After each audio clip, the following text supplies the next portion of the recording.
To replace the display or to remove air from the line, we have a clamp here. Of course, you have to take the back covers off first. There's 2 screws in the battery cover, and there's 3 or 4 screws that hold the back plate around the magnet on.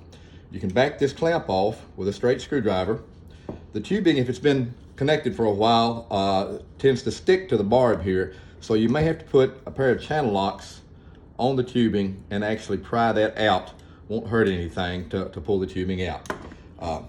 Once you get the tubing pulled out of the level, I've cut a very small V in it, which makes the air bleed out a little bit easier. You have to hold the tubing, the display and everything, lower than the reservoir, of course, so that the air flows up toward the tubing. Here, you can see the air working its way up.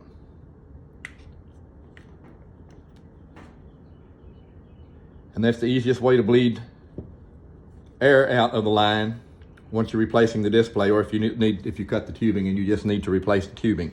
Now, some of the displays will have a brass plug here. Do not remove that plug. That's for factory use only, and it will void the warranty if you remove this brass plug here.